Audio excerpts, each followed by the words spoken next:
നമസ്കാരം. നമസ്കാരം. എല്ലാ പ്രിയപ്പെട്ട പ്രേക്ഷകർക്കും നിങ്ങൾ കാത്തിരുന്ന ചുങ്ക ജ്വല്ലറി ലേഡീസ് അവരുടെ ഇന്നത്തെ ഈ അധ്യായത്തിലേക്ക് സ്വാഗതം.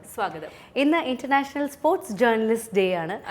ശരിക്കും പറഞ്ഞാൽ സ്പോർട്സ് ജേർണലിസം എന്ന് പറഞ്ഞാൽ വളരെ ബൂമായിട്ട് നിൽക്കുന്ന ഒരു അവസ്ഥയാണ്. കാരണം വളരെ വൈബ്രന്റ് ആയ ഒരു മേഖല കൂടിയാണ് സ്പോർട്സ് ജേർണലിസം എന്ന് പറയുന്നത്. കാരണം നമ്മളൊരു പത്രം എടുത്തു കഴിഞ്ഞു കഴിഞ്ഞാൽ അല്ലെങ്കിൽ ഒരു വാർത്താ ബുള്ളറ്റിൻ ശ്രദ്ധിച്ചു കഴിഞ്ഞു കഴിഞ്ഞാൽ സ്പോർട്സിനെ എവിടെയെങ്കിലും മെൻഷൻ ചെയ്യാതെ അല്ലെങ്കിൽ കായിക രംഗത്തിന് വേണ്ടി പ്രത്യേകം സമയം മാറ്റിവെക്കുന്നതോ അല്ലെങ്കിൽ പ്രത്യേക സ്പേസ് മാറ്റിവെക്കുന്നതോ കാണാൻ സാധിക്കും. അതായത് അത്രമാത്രം താല്പര്യമുള്ള ജനങ്ങളുണ്ട്, അതുകൊണ്ടാണ് അത്രമാത്രം സമയമോ സ്പേസോ അതിനുവേണ്ടി മാറ്റിവെക്കപ്പെടുന്നത് എന്നാണ് നമ്മൾ മനസ്സിലാക്കേണ്ടത്. ലോകത്ത് എത്ര അധികം സ്റ്റേഡിയംസ് ഉണ്ട്, ആ സ്റ്റേഡിയംസിലെല്ലാം എന്തെങ്കിലും ഒരു സ്പോർട്ടിംഗ് ആക്ടിവിറ്റി നടക്കുന്നുമുണ്ട്.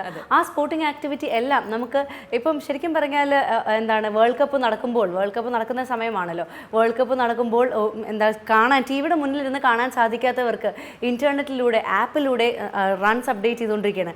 ഇതെല്ലാം സ്പോർട്സ് ജേർണലിസത്തിന്റെ ഭാഗമായി ബാക്കിയുള്ള എല്ലാവരിലേക്കും സ്പോർട്സിനെ എത്തിക്കുക എന്നുള്ളതാണ് സ്പോർട്സ് ജേർണലിസത്തിന്റെ ഒരു ഏറ്റവും വലിയ ലക്ഷ്യം എന്ന് പറയുന്നത്. അതെ. അപ്പോൾ സ്പോർട്സ് ജേർണലിസ്റ്റുകൾ ചെയ്യുന്നത് വളരെ വൈബ്രന്റ് ആയിട്ടുള്ള ഒരു കാര്യമാണ്. അതായത് ഓരോ മിനിറ്റിലും അല്ലെങ്കിൽ ലോകത്തെ ഏതൊക്കെ മേഖലകളിൽ ഏതൊക്കെ മത്സരങ്ങൾ നടക്കുന്നു അതെല്ലാം യഥാസമയം ജനങ്ങളിലേക്ക് എത്തിക്കുന്നു. ഓരോ കായിക താരങ്ങളെ കുറിച്ചുമുള്ള അറിവ് പകർന്നു കൊടുക്കുന്നു. അങ്ങനെ സ്പോർട്സ് രംഗത്തെ താരങ്ങളെ ജനങ്ങളുടെ മുന്നിലേക്ക് എത്തിക്കുന്ന, അവരെ വലിയ താരങ്ങളാക്കുന്നത് മാധ്യമപ്രവർത്തകർക്കും വലിയൊരു പങ്കാണുള്ളത്.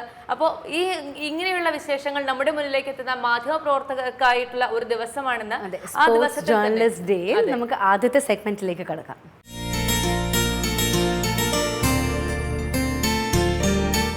നമസ്കാരം. രുചിയുടെ പുതിയ വിശേഷങ്ങളുമായി ഇന്നത്തെ ടുഡേസ് ടേസ്റ്റിലേക്ക് എല്ലാവർക്കും സ്വാഗതം.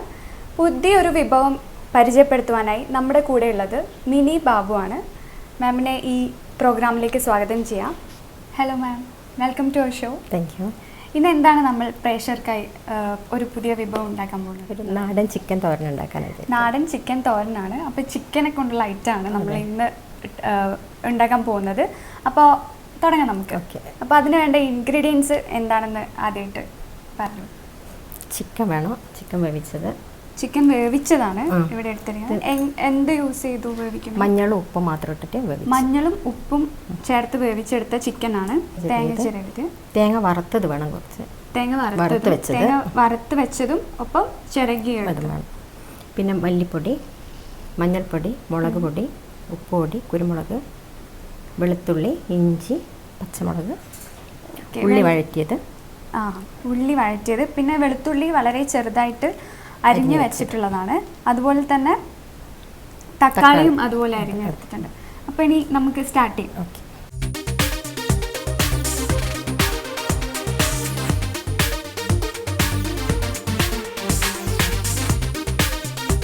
ആദ്യം പാൻ ചൂടാൻ വെച്ചതിന് ശേഷം 3 ടേബിൾ സ്പൂൺ ഓയിലാണ്, വെളിച്ചെണ്ണയാണ് ഇതിനകത്ത് ഒഴിച്ചിട്ടുള്ളത്. മല്ലിപ്പൊടി. അതിനകത്തേക്ക് മല്ലിപ്പൊടി ആഡ് ചെയ്യാണ്. 2 ടീസ്പൂൺ മല്ലിപ്പൊടി. 3 ടീസ്പൂൺ. ഓക്കെ.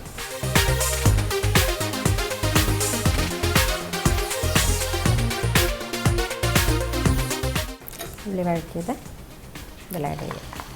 മല്ലിപ്പൊടിയും വെളിച്ചെണ്ണയും നന്നായി മിക്സ് ചെയ്തതിന് ശേഷം വഴറ്റി വെച്ചിട്ടുള്ള ഈ ഒരു ഉള്ളി ഇതിനകത്തേക്ക് ആഡ് ചെയ്യാണ്. ഉള്ളി എന്ന് പറയുമ്പം നല്ല ബ്രൗണിഷ് കളറായിട്ടുണ്ട്. അത് ഇതിനകത്തേക്ക് ആഡ് ചെയ്തു.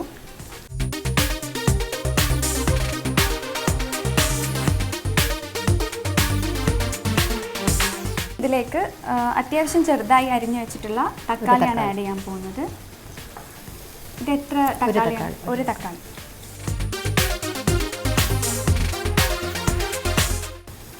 ഫുള്ളിടാം.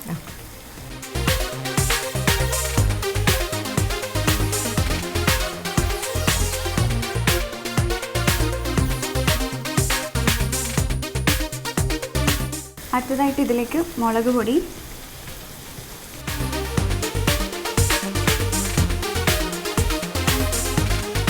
ഒരു 3 ടീസ്പൂൺ മുളക് പൊടിയാണ് ആഡ് ചെയ്തിട്ടുള്ളത്.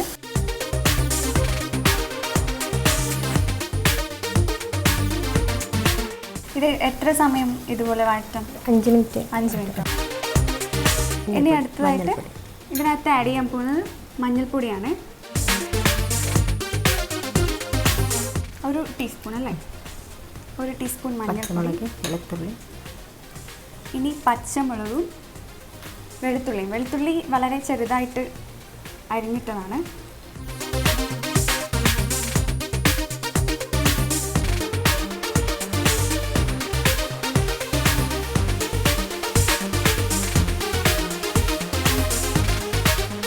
ഇതിൻ്റെ കൂടെ ചെറിയ തേങ്ങയാണ് ചേർക്കാൻ പോകുന്നത്.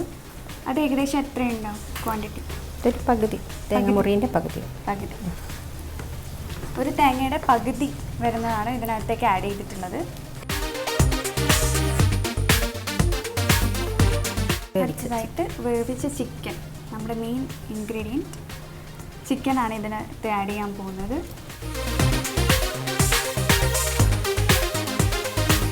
ചിക്കൻ വേവിക്കുമ്പോൾ നേരത്തെ പറഞ്ഞ പോലെ തന്നെ മഞ്ഞളും ഉപ്പും ചേർത്തിട്ടാണ് വേവിച്ചിട്ടുള്ളത്. ഇതും നമ്മൾ ഓൾറെഡി മിക്സ് ചെയ്തിട്ടുള്ള നമ്മുടെ ഇൻഗ്രീഡിയൻസ് എല്ലാം ഇതിന് നന്നായി ചിക്കനുമായിട്ട് മിക്സ് ചെയ്യാം.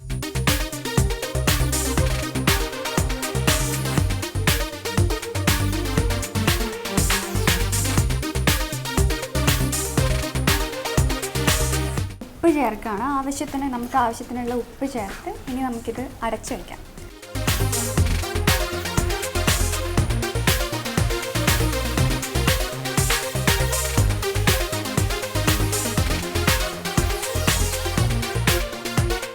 ഇത് വേവാൻ എത്ര ടൈം? 3 മിനിറ്റ്. ആൻഡ് ഈ കുക്കിംഗ് അല്ലാതെ വേറെ എന്തൊക്കെയാണ് ആക്ടിവിറ്റീസ്? ഇതിന് പാട്ട്, ഡാൻസ്, അങ്ങനെയുള്ള ചെറിയ ഡാൻസ് ഉണ്ട്. സ്പേസ് ഇല്ലാത്തതുകൊണ്ട് ഡാൻസ് എന്തായാലും നമുക്ക് ഒഴിവാക്കാം. എല്ലാത്തിനും സപ്പോർട്ടായിട്ട് ഹസ്ബൻഡ്, മക്കളും ഫാമിലി മൊത്തം എല്ലാവരും. അപ്പോൾ മെയിൻ ഇതൊക്കെ ടേസ്റ്റ് ചെയ്യുന്ന ആള് ഹസ്ബൻഡ് ആയിരിക്കും, ടെസ്റ്റർ.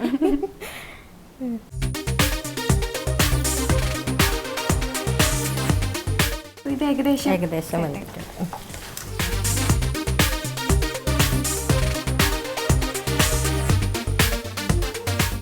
ഇനി ആഡ് ചെയ്യാൻ പോകുന്നത് വറുത്ത് വെച്ചിട്ടുള്ള തേങ്ങയാണ്.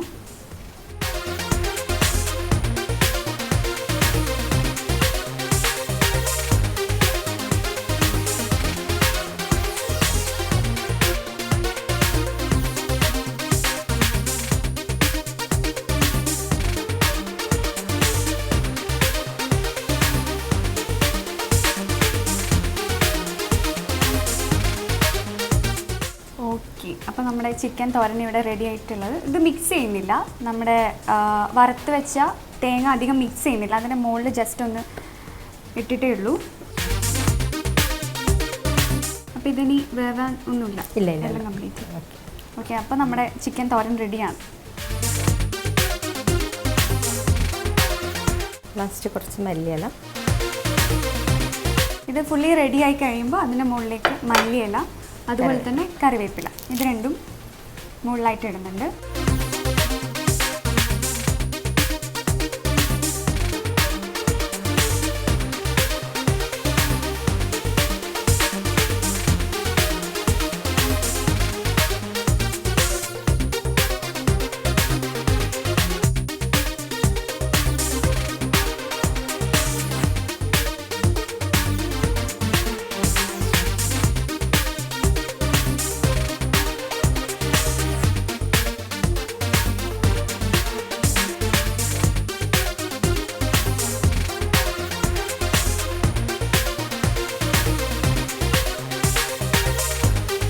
അപ്പോൾ നമ്മുടെ നാടൻ ചിക്കൻ തോരൻ ഇവിടെ ചൂടോടെ റെഡിയായി നിൽക്കുകയാണ്. നമുക്കിനി ഇതൊന്ന് ടേസ്റ്റ് ചെയ്ത് നോക്കാം.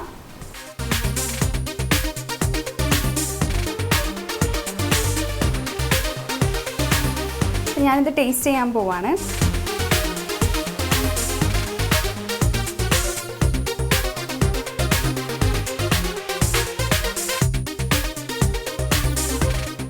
വളരെ നന്നായിട്ടുണ്ട്.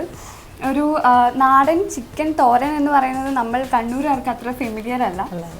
അപ്പോൾ വെറൈറ്റി ആയിട്ടുള്ള ഒരു ഡിഷാണിത്. ഇതിനകത്ത് മെയിനായിട്ട് വരുന്ന കാര്യം, എക്സ്ട്രാ വരുന്ന ഒരു കാര്യം വറുത്തരച്ച ആ ഒരു തേങ്ങയുടെ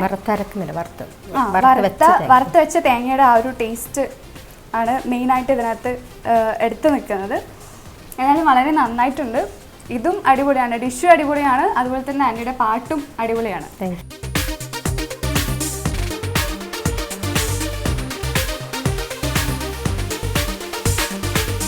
ഇനി പുതിയൊരു ഗസ്റ്റുമായി വരുന്നത് വരെ ബൈ ബൈ.